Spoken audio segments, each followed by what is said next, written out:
Yeah, I watched all the episodes of Quiet on Set. Really fucked up.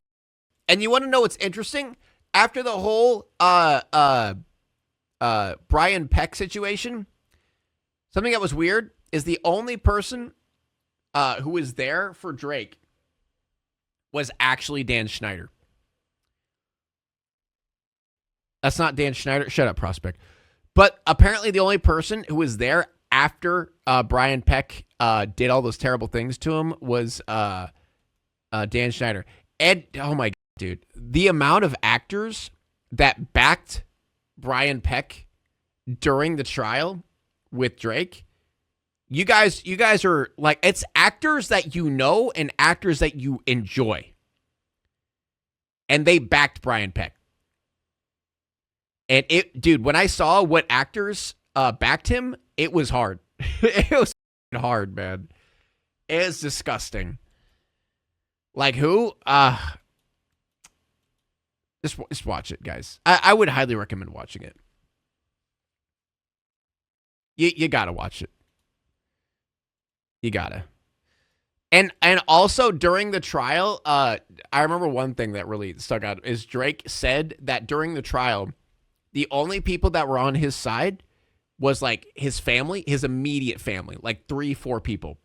And on Brian Peck's side, it was full, literally full of a bunch of actors, a bunch of directors, a bunch of producers, a bunch of famous people that were backing Brian Peck during this. It's so fucked up. Anyway, let's watch. Boogie. I played T-Bo on Nickelodeon's iCarly. I got a chance to watch the Quiet on Set program, and I reached out to Dan to see if it was something that he'd be willing to discuss. I'm pleased to say that he said yes.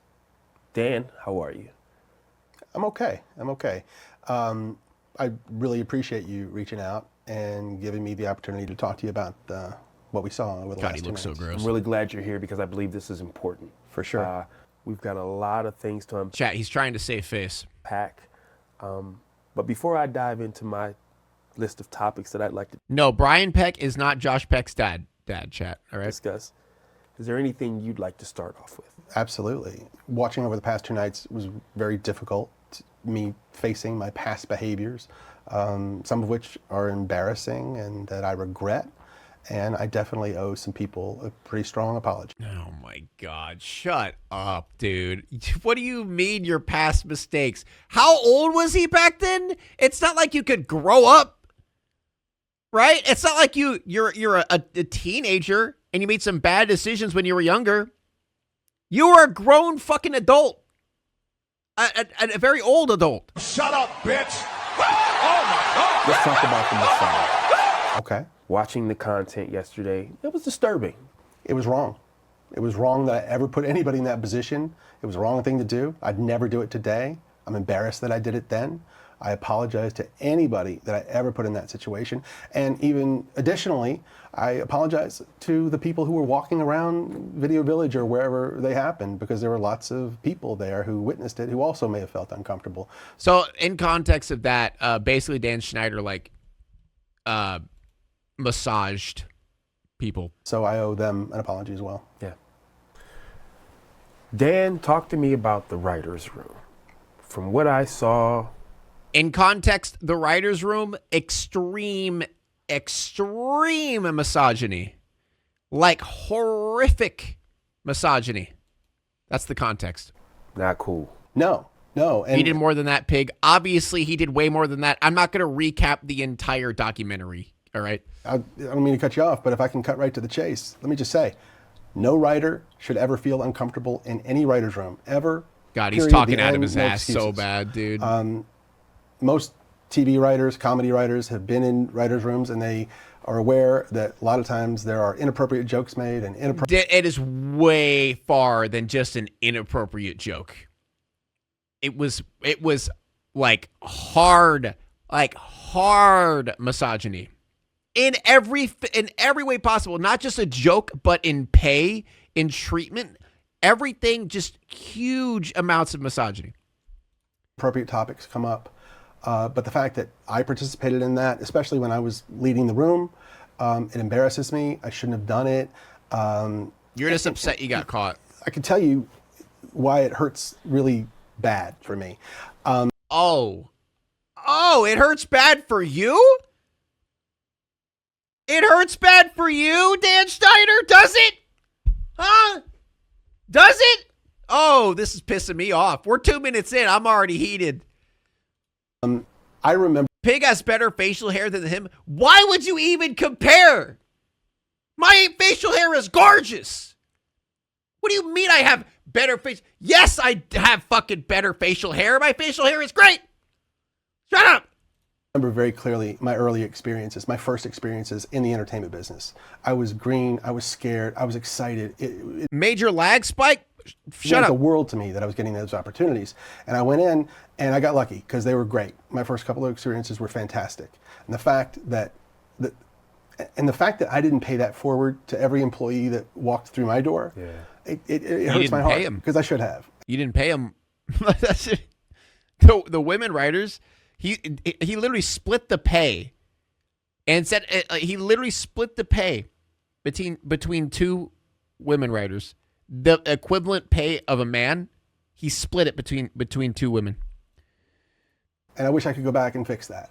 In the writers' room, there's no doubt that sometimes those jokes went beyond the pale, and I said things that went too far or made practical jokes that went too far, and that was wrong. And that was because I was an inexperienced producer. I was immature. Wouldn't happen today, but.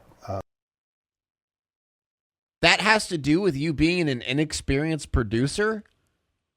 So when you're an inexperienced producer, you're just a horrible person. You're just a horrible person? That's what it is? So is that just comes with being an inexperienced producer? What? Dude, this is the most piss poor response I've ever seen. I'm just really sorry it happened. Yeah. Wow. Now we know you've had a lot of success over 2 decades. Thousands of people have worked with you, for you. Okay. Let's speak directly to the people who did not have a good experience. Okay, I would like to speak Thank to you, those Gable. people because I hate that anybody worked for me and didn't have a good time. You know me. You've been on my sets.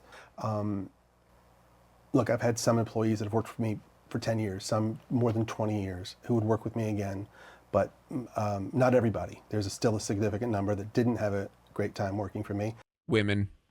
More than men, at least. Definitely women. So my batting average isn't nearly high enough in that area. And the way they wouldn't get the best of me is that I would let the pressure of doing 40 or even more episodes per year, I would let that pressure get to me, which a good boss should never, ever do. Was there specific things that you were doing? Sure. I would snap at people sometimes. I would be snarky when I could have given them a nicer answer. I would not give people the time that they needed. I would be in too big a hurry to get on to the next thing I had to do. And watching that show, it made me, there were so many times I wanted to pick up the phone and call some of those people and say, I'm so sorry and let's talk about it. And I wish you'd had a better time and I wish I could have shown you a better experience. Wow. Yeah. Now, you've written hundreds of episodes. Wow. Ask him about the feet. Ask him what's up with the feet. What do you what's your obsession with recording girls' feet? Thousands of jokes have been told. Yeah. But currently What's your obsession with making adult jokes, adult sex humor jokes in children's shows? we are. Some people think that some of those jokes are inappropriate for children. What do you think of that? All these jokes that you're speaking of, that the show covered over the past 2 nights, every one of those jokes was written for a kid audience because kids thought they were funny. And Bro. Wait, you know what? Let me find it real quick.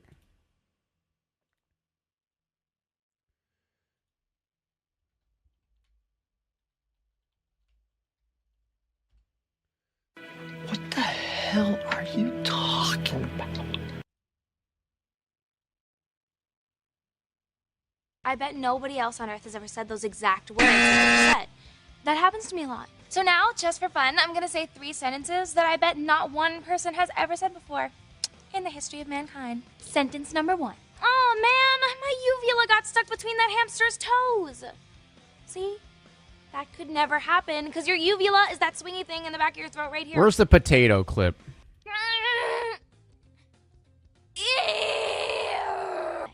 Is it possible for a teenage juice? Yeah, this. Okay. If you can get juice from a potato.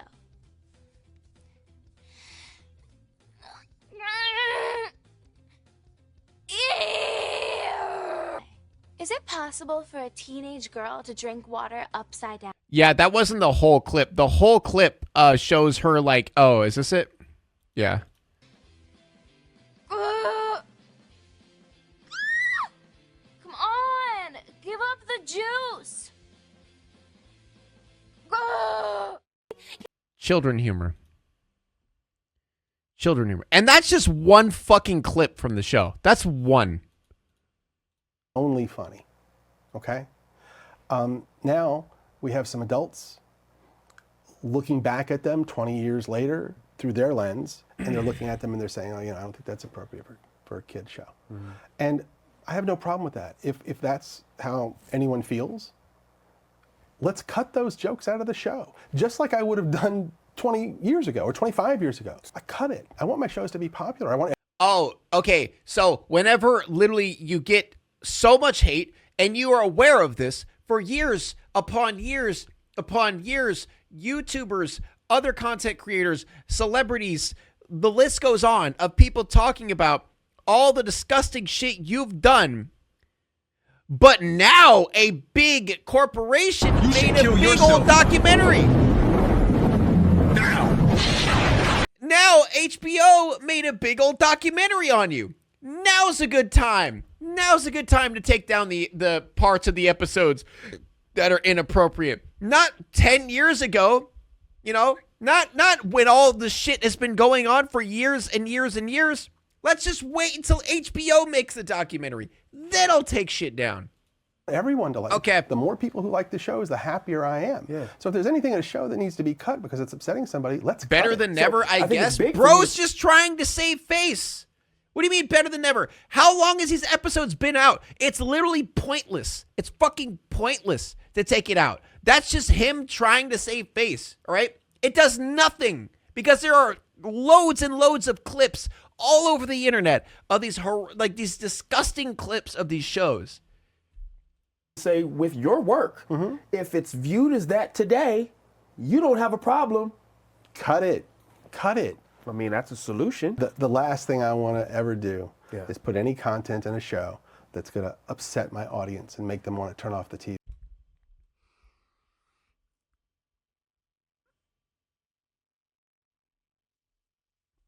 So I guess Dan Schneider just has been living under a rock for the past 10 years.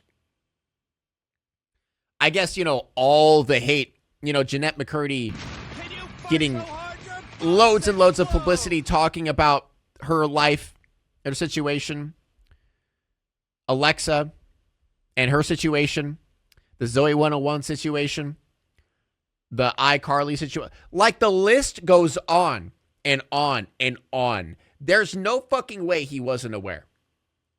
This dude is a giant piece of shit. By the way, thank you, Faded. But, wow. That's want to do that? incredible. Wow. I want to give you an opportunity to kind of elaborate on something. Okay. The thought process from the series is you had the power to just write a joke, and no matter what, it's going on TV. You just had that type of power. Is that true? The notion that I had the power to just produce whatever I wanted and have it air is completely false. Okay. There were many Shut up, bitch! Like, Oh my God! what does that matter? What does that matter? You literally have pedos. You are hiring pedos. What's something Peck? What's his name? Peck. Brian Peck, the dude who literally sexually assaulted a child for years.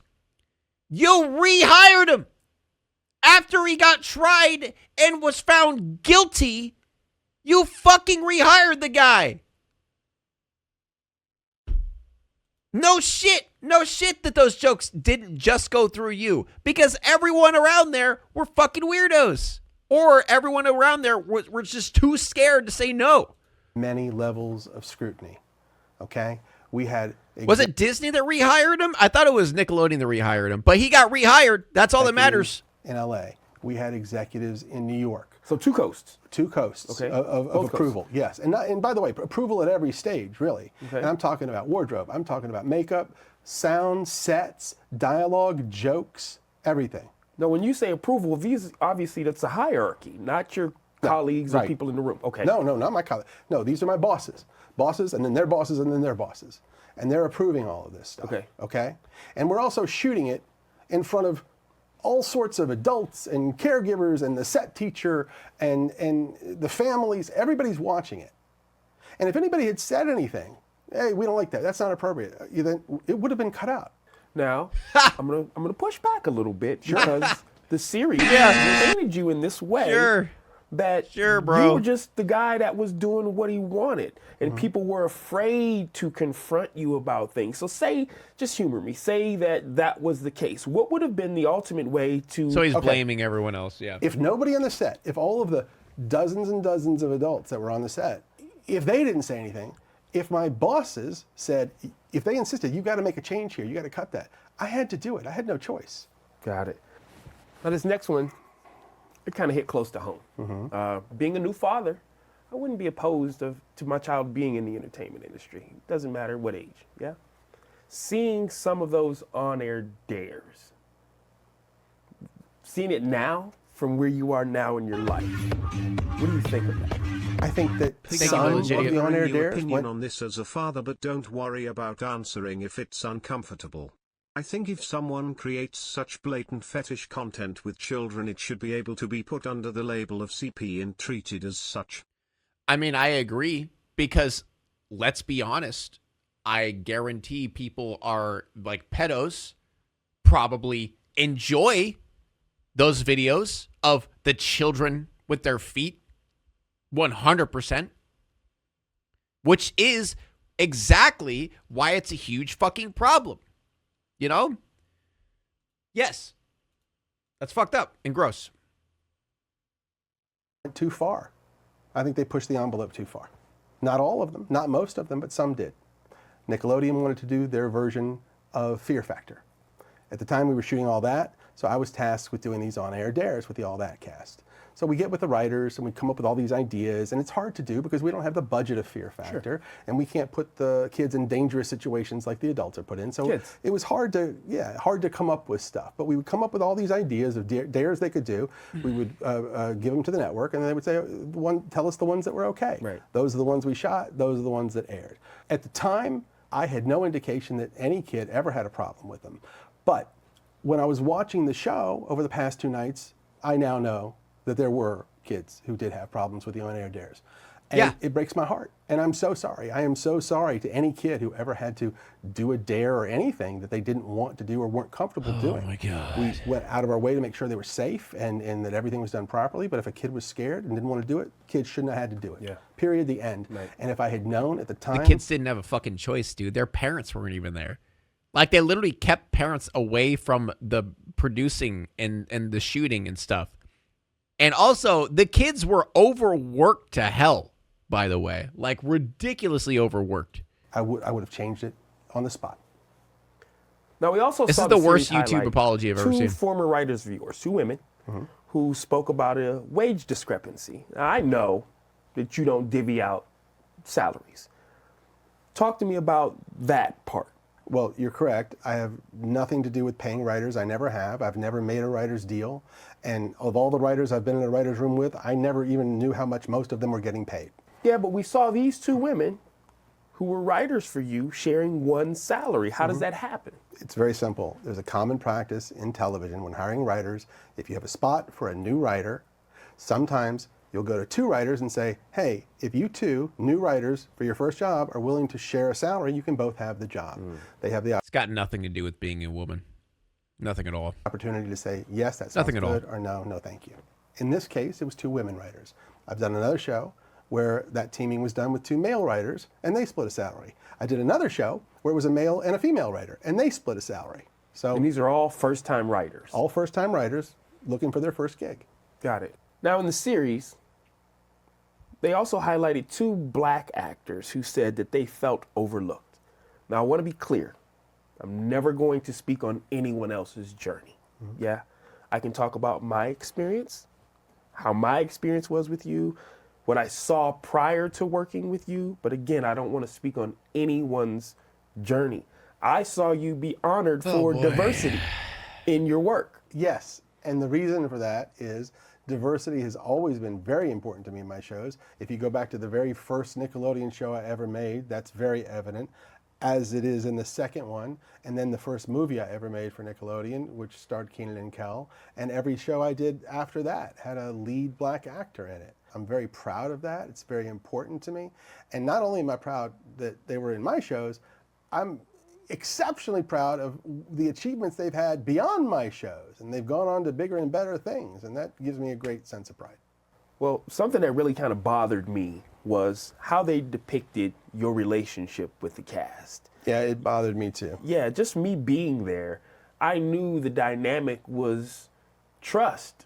I understood that in situations where they may have had turmoil, whether it be with their families, whether it be other castmates, they came to you. Versus how they made you look. With that said, Amanda Bynes was brought up in the series. So I don't get it. I don't get it. If all okay, let's humor this. Let's before we get into the Amanda Bynes shit, let's humor this for a second. If everything that Dan Schneider is saying, let's just hypothetical, all of it's true. Let's say that, right? Everything is true. Why did it take him until now to say something? Why? Why didn't he say something about Jeanette McCurdy? Why didn't he say something about Alexa Nichols?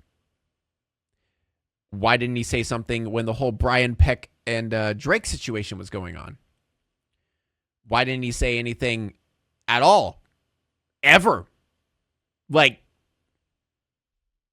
it has been years and years and years, and he has been shit on for years and years and treated like a pile of garbage.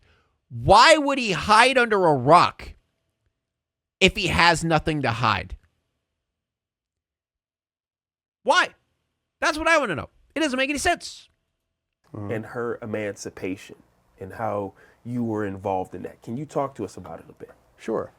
Amanda was between the ages of 16 and 17, and she wanted to get emancipated from her parents, which was a fairly common thing with successful young actors, at least at the time. Sure.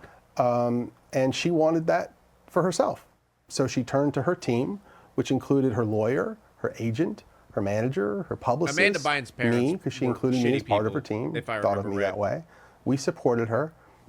She tried to get emancipated. It ended up not working out, and she didn't. Well, since we're here, let's stay here for a moment. There was also an incident where she had ran away from home, if Yes. you would. Can you talk to us a little bit just to clear the air of exactly what happened in that situation? Yes. One night, it was very late, well after midnight, 1 or 2 in the morning. Phone rang. I answered. It was Amanda. She was upset. She was in distress. She had had some conflict with her parents, I think her father, and she called me. I was immediately concerned about her safety. I called someone who I knew was fairly nearby. That person was able to go and pick her up. Then I knew she was safe. I felt better. She ended up being taken to the police. Well, regardless of what some people may think, I think it's only positive that you are there for people when they need you. That said, let's talk about some of the things that have just been swirling forever.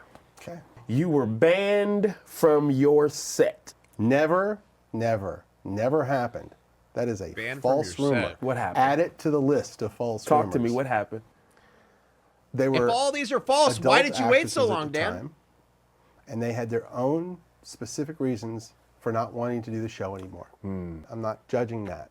It got tense, and what they don't know, maybe, is I did everything I could to make that show go away. My producer partner at the time, we would call and say, this is not a good situation. Okay. So I decided I'm going to do what most showrunners do, which is you're not on the set. There's a director there to shoot it. I'll go up to the writer's room. I'll work on the next script. But because everybody was so used to me caring about every detail of every show so much, for me not to be on the set, maybe some people thought I got banned. So it was more of an assumption because this guy's usually here and now he's not. I don't know if it was an assumption. I don't know if somebody thought they were making me look bad by saying I got banned from the set. See, I don't like this interview because he's biased, and it's been like really irking me this whole time. He is constantly giving him leading question after leading question just to make him look good, and it's pissing me off. This is not an unbiased interview in the slightest. This has been just an interview to suck Dan Schneider's dick. That's it. You have not been like it's so silly because he's just tiptoeing around the real fucking issues. That's all he's doing the entire time. And then he gives him a loaded question, like a loaded question of positivity right underneath it, so it could cradle his balls and be like, yes, Dan Schneider, you've done nothing wrong. It's, oh my God, it's pissing me off. No idea. Okay. All I know is I was never banned from the set. Yep. The darkest part of this series discussed child predators. Now, I want to make sure that we clear a couple of things up. Okay. Brian Peck was not hired by you. No, I did not hire Brian Peck. This was a Tolan Robbins production? Yeah. And when Drake and I talked and he told me what had happened, I was... See what I mean? See what I mean, though? Brian Peck wasn't hired by you. It's not, okay, so who hired Brian Peck? You know? Like, that. He's just little, like, this sounds scripted. This whole interview sounds fucking scripted. Like, it's pissing me off. He's helping him. Yeah, like he's literally giving him the ammo. It's crazy. More devastated by that than anything that ever happened to me in my career thus far. And I told him, I'm here for you. What do you need? Which Drake mentioned in the show that we watched last night. And next, I heard that he went to court when this guy was being tried, Peck. And when Drake walked in, he saw 50 people sitting on the side of the courtroom supporting Peck. A lot of them pretty famous. Of course, Drake was devastated that that happened. And even more disappointing, 41 of those people wrote letters for Peck, character letters, praising him for who he was and asking for leniency. And they knew that he was guilty. They knew he had confessed to some degree, and they still did this. That's baffling that adults would do that. Yeah. And I don't know if people know this, but Drake's mom, a lovely woman who I stay in contact with this day.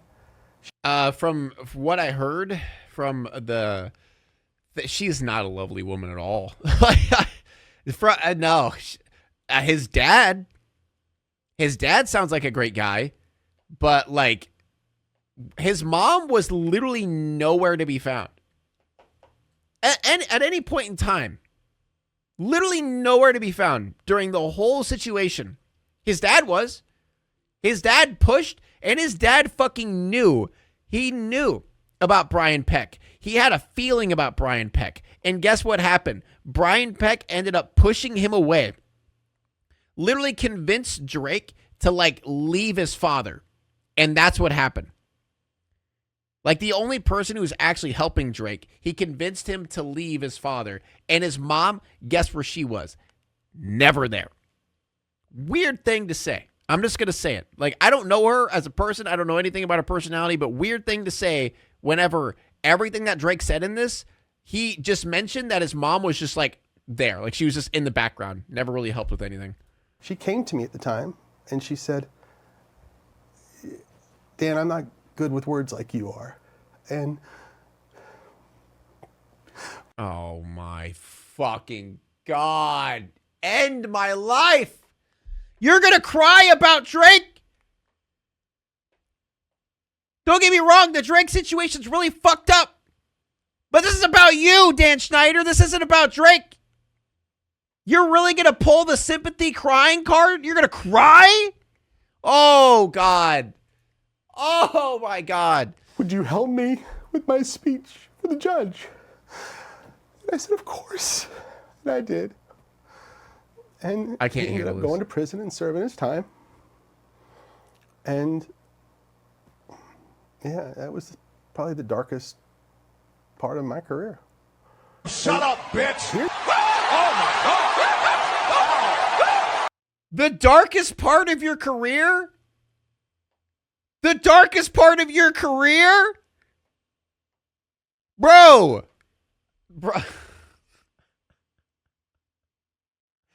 Oh my God. Oh my God. Yeah, he turned the tears off fast. Dude, I can't. I can't, dude. That is, wow.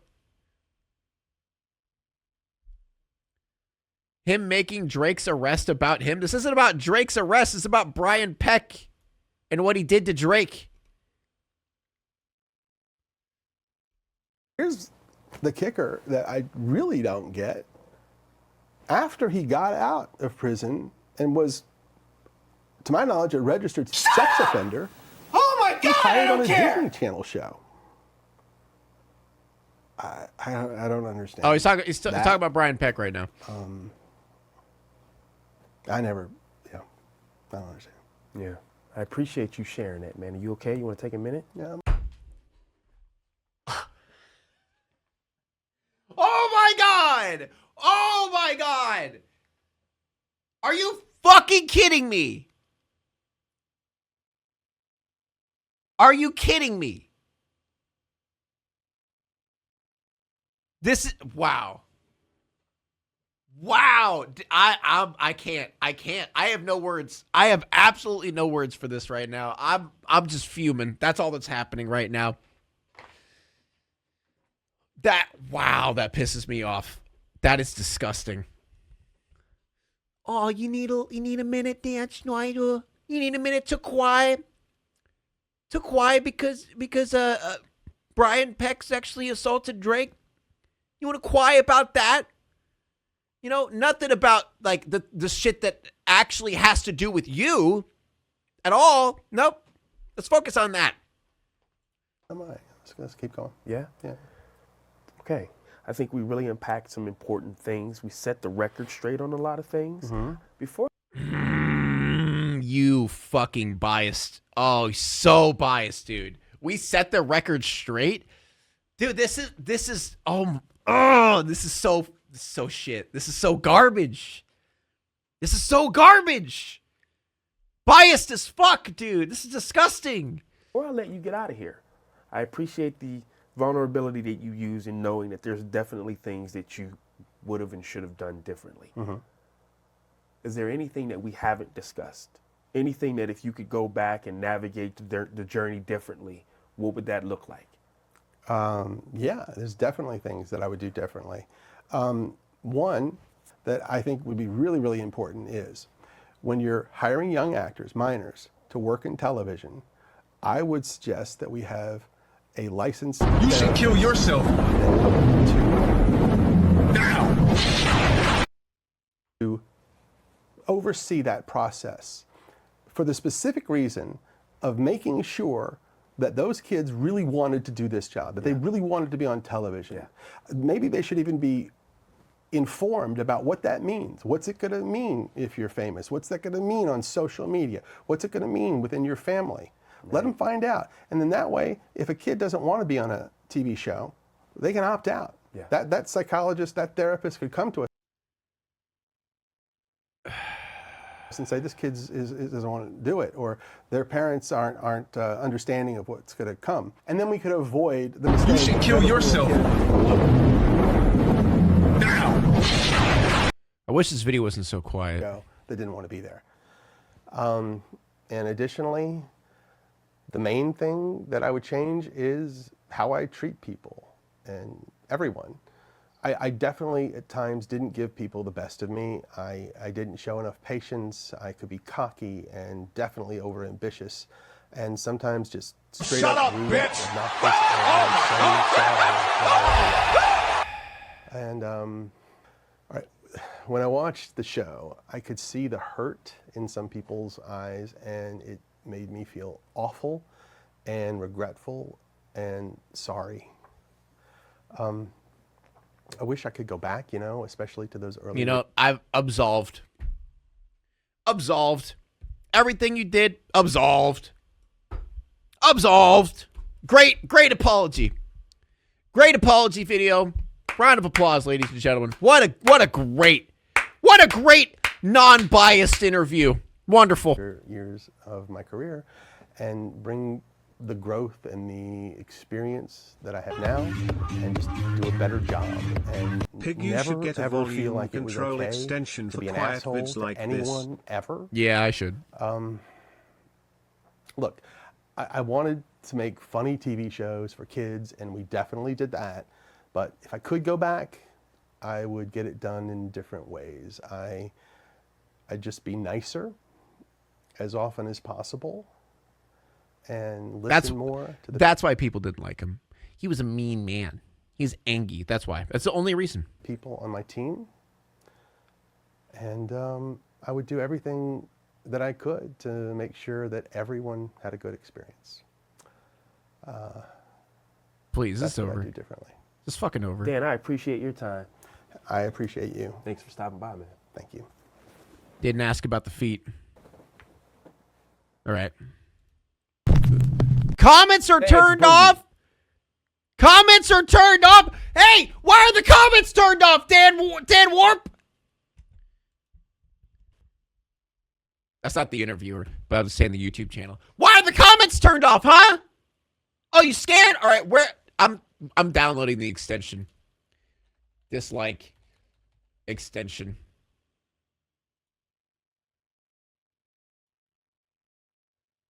Chrome. Add.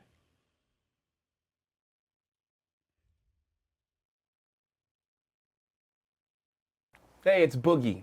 I play T-Ball. There it is. 13,000 dislikes to 1K likes. What a surprise. What a fucking joke, dude. What a fucking joke.